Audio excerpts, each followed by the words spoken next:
ଯେତେବେଳେ ଚାହିଁବେ ସେ ନାରୀ ତୁମକୁ ଦେବ, ମିଳନ ପାଇଁ ରାତି ଦିନ ଡାକିବ। କେବଳ ନିଜ ପାଖରେ ଏହି ଜିନିଷ ରଖିଦିଅନ୍ତୁ। ଆଜ୍ଞା ହଁ, ଆପଣ ସମସ୍ତଙ୍କର ଇଚ୍ଛା ଥିବ ସୁନ୍ଦରୀରୁ ସୁନ୍ଦରୀ ଝିଅକୁ ପଟେଇବା ପାଇଁ, ପଡ଼ିଶା ଘର ସୁନ୍ଦରୀ ଭାଉଜଠାରୁ ନିଜର ମନ ମୁତାବକ କାମ ହାସଲ କରିବା ପାଇଁ। କିନ୍ତୁ ଇଏ ଏତେ ସହଜ ନୁହେଁ। ଏଥିପାଇଁ ଆମର ତନ୍ତ୍ରଶାସ୍ତ୍ରରୁ ମୁଁ ଆଜି ଆପଣଙ୍କ ପାଇଁ ଏମିତି ଏକ ସହଜ ଶକ୍ତିଶାଳୀ ବଶୀକରଣ ନେଇ ଆସିଛି, ଯାହାକୁ ଆପଣ କରିଦେଲେ ନିଜ ପସନ୍ଦର ଝିଅକୁ ପଟେଇ ପାରିବେ। ବିବାହିତା ନାରୀକୁ ନିଜ ବଶରେ କରି ତାଠାରୁ ନିଜର ମନ ମୁତାବକ କାମ ହାସଲ କରିପାରିବେ। ଏହି ବଶୀକରଣ କରିବା ପାଇଁ ଆପଣଙ୍କୁ କିଛି ବି କଷ୍ଟ କାମ କରିବାକୁ ପଡ଼ିବନି କିମ୍ବା କିଛି ବି ପଇସା ଖର୍ଚ୍ଚ କରିବାକୁ ପଡ଼ିବନି। ଆପଣ ବିନା କୌଣସି ପଇସା ଖର୍ଚ୍ଚ କରି ନିଜ ଘରେ ବସି ବସି ଏହି ବଶୀକରଣକୁ କରିପାରିବେ। କିନ୍ତୁ ମୋର ଆପଣମାନଙ୍କୁ ଅନୁରୋଧ କି ମନରେ କୌଣସି ଖରାପ ଉଦ୍ଦେଶ୍ୟ କିମ୍ବା କୌଣସି ଖରାପ କାମ ପାଇଁ ଆପଣ ଏହି ବଶୀକରଣକୁ ପ୍ରୟୋଗ କରିବେନି। କାହିଁକି ନା ଏହି ବଶୀକରଣ ହେଉଛି ମହାଶକ୍ତିଶାଳୀ ବଶୀକରଣ। ଏହାର କୌଣସି ପ୍ରକାର କାଟ ନାହିଁ। ଯେଉଁ ଝିଅ ବା ବିବାହିତା ନାରୀ ଉପରେ ଆପଣ ଏହି ବଶୀକରଣକୁ ମାତ୍ର ଗୋଟିଏ ଥର ପ୍ରୟୋଗ କରିଦେବେ, ସିଏ ସେହି ସମୟଠାରୁ ଆପଣଙ୍କର ବଶରେ ହୋଇଯିବ। ଆପଣ ତାକୁ ଯାହା କହିବେ, ଯେମିତି କହିବେ ସିଏ କରିବ। କୌଣସି ପ୍ରକାର ବାଧା ଦେବ ନାହିଁ। ତେଣୁ ଏହି ବଶୀକରଣକୁ ଆପଣ ଭାବିଚିନ୍ତି ପ୍ରୟୋଗ କରିବେ। ନମସ୍କାର ଫ୍ରେଣ୍ଡସ୍, ଓଡ଼ିଆ ଫଣ୍ଡା ଚ୍ୟାନେଲକୁ ଆପଣମାନଙ୍କୁ ସ୍ୱାଗତ। ଯଦି ଆପଣ ଝିଅ ପଟେଇବାକୁ ଚାହୁଁଛନ୍ତି, ପଡ଼ିଶା ଘର ସୁନ୍ଦରୀ ଭାଉଜକୁ ପଟେଇବାକୁ ଚାହୁଁଛନ୍ତି, ତେବେ ଆଜିର ଏହି ଭିଡ଼ିଓଟିକୁ ପୁରା ଧ୍ୟାନ ସହିତ ଶେଷ ପର୍ଯ୍ୟନ୍ତ ଦେଖିବେ। କାହିଁକି ନା ଆଜିର ଏହି ଭିଡ଼ିଓଟିରେ ମୁଁ ଆପଣଙ୍କୁ ଶିଖେଇବି ନାରୀ ମୋହିନୀ ବଶୀକରଣ ବିଦ୍ୟା, ଯାହାକୁ ପ୍ରୟୋଗ କରି ଆପଣ ନିଜ ପସନ୍ଦର ଝିଅକୁ ପଟେଇ ପାରିବେ। ବିବାହିତା ନାରୀକୁ ନିଜ ବଶରେ କରି ତାଠାରୁ ନିଜର ମନ ମୁତାବକ କାମ ହାସଲ କରିପାରିବେ। ବର୍ଷ ବର୍ଷ ଧରି ଭାଙ୍ଗି ଯାଇଥିବା ପୁରୁଣା ପ୍ରେମକୁ ମଧ୍ୟ ଫେରାଇ ଆଣିପାରିବେ। ଶାଶୁ, ନଣନ୍ଦ, ଦିଅର, ଭାଉଜ କାହାକୁ ବି ନିଜ ବଶରେ କରି ତାଠାରୁ ନିଜର ମନ ମୁତାବକ କାମ ହାସଲ କରିପାରିବେ।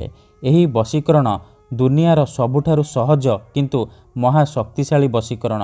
ଯିଏ ବି ଏହାକୁ ପ୍ରୟୋଗ କରିଛି 100ରୁ 100% ସଫଳ ହୋଇଛି। ତେଣୁ ଆପଣ ବି ବିଶ୍ୱାସର ସହିତ ମାତ୍ର ଗୋଟିଏ ଥର ଏହି ବଶୀକରଣ କରିକି ଦେଖନ୍ତୁ। ଗ୍ୟାରେଣ୍ଟି ଦେଉଛି, ଯେଉଁ ଝିଅ ପଟୁନଥିଲା ସେ ଝିଅ ଆପେ ଆପେ ପଟିଯିବ।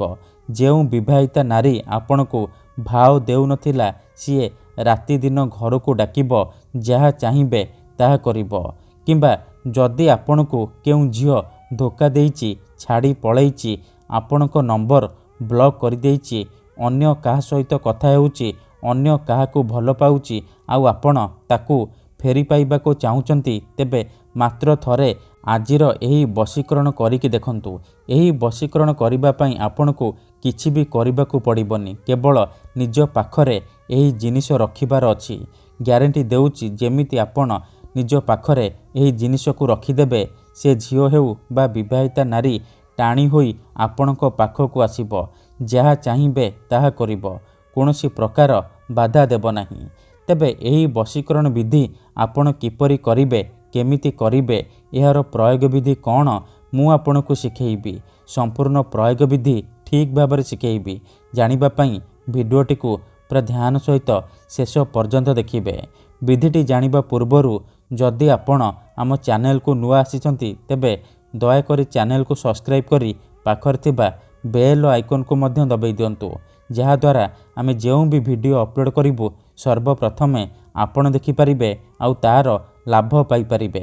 ତେବେ ମନେ ରଖନ୍ତୁ, ଏହି ବଶୀକରଣ କରିବା ପାଇଁ ଆପଣଙ୍କୁ କିଛି ସାମଗ୍ରୀ ଦରକାର। ଠିକ୍ ଅଛି। ପ୍ରଥମେ ଆପଣ କ'ଣ କରିବେ, ଯେଉଁ ଝିଅ ବା ନାରୀକୁ ଆପଣ ବଶୀକରଣ କରିବାକୁ ଚାହୁଁଛନ୍ତି ବା ପଟେଇବାକୁ ଚାହୁଁଛନ୍ତି, ତା'ର ଘର ସାମ୍ନାରୁ ଆପଣ ଅଳ୍ପ ଟିକେ ମାଟି ନେଇ ଆସିବେ। ଯଦି ଆପଣଙ୍କୁ ତା ଘର ସାମ୍ନାରୁ ମାଟି ମିଳିବନି, ତେବେ ଆପଣ ଅଳ୍ପ ଟିକେ ଧୂଳି ତା'ର ଘର ସାମ୍ନାରୁ ଉଠେଇକି ନେଇ ଆସିବେ। ତାପରେ ଆପଣ କ'ଣ କରିବେ, କୌଣସି ଏକ ଜାଗାରେ ଚୁପଚାପ ବସି ପଡ଼ିବେ। ଖଣ୍ଡେ ନାଲି ରଙ୍ଗର କପଡ଼ା ଆଣିବେ କିମ୍ବା ସାଲୁକନା ଆଣିବେ। ସେ ସାଲୁକନା ଉପରେ ଆପଣ ସେ ମାଟିକୁ ରଖିଦେବେ। ତା ଉପରେ 7ଟି ଅରୁଆ ଚାଉଳ ରଖିଦେବେ ଆଉ ଅଳ୍ପ ଟିକେ ଲାଲ ସିନ୍ଦୁର ପକାଇଦେବେ। ଏତିକି କରିସାରିବା ପରେ ସେ ସାଲୁକନାକୁ 3ଟି ଗଣ୍ଠି ପକାଇକି ବାନ୍ଧିଦେବେ। ସେ ଯେଉଁ ପୁଟୁଳିଟି ହେଇଯିବ ସେ ପୁଟୁଳିକୁ 2 ହାତରେ ଆପଣ ବନ୍ଦ କରିକି ଧରିବେ ଆଉ ଆଖି ବନ୍ଦ କରିକି ସେଇ ଝିଅ ବା ନାରୀକୁ ମନେ ମନେ ଭାବିବେ। ତାପରେ ଏହି ମନ୍ତ୍ରକୁ 7 ଥର ପଢ଼ିବେ। ଓମ୍ ନମଃ କାମଦେବାୟ ଆମୁକଂ ମେ ବଶ୍ୟମ୍ କୁରୁ କୁରୁ ସ୍ୱାହା। ଆମୁକଂ ଜାଗାରେ ଆପଣ ସେଇ ଝିଅ ବା ସ୍ତ୍ରୀର ନାମ କହିବେ ଯାହାକୁ ଆପଣ ପଟେଇବାକୁ ଚାହୁଁଛନ୍ତି। ମନ୍ତ୍ରକୁ 7 ଥର ପଢ଼ି ସାରିବା ପରେ ସେ ପୁଟୁଳିରେ ଆପଣ ଗୋଟିଏ ଥର ଫୁଙ୍କିଦେବେ। ତାପରେ ଆପଣ କ'ଣ କରିବେ, ସେ ପୁଟୁଳିକୁ ନିଜର ଶୋଇବା ସେଜ ତଳେ ଲୁଚେଇକି ରଖିଦେବେ। ଗ୍ୟାରେଣ୍ଟି ଦେଉଛି ଏତିକି କରିକି ଦେଖନ୍ତୁ, ଯେଉଁ ଝିଅ ବା ନାରୀ ପାଇଁ ଆପଣ ଏହି ବଶୀକରଣ ବିଧି କରିଥିବେ ସିଏ ଆପଣଙ୍କ ପାଖକୁ ଆସିବା ପାଇଁ ବାଧ୍ୟ ହେବ। ଯାହା ଚାହିଁବେ ତାହା କରିବ। ଧନ୍ୟବାଦ।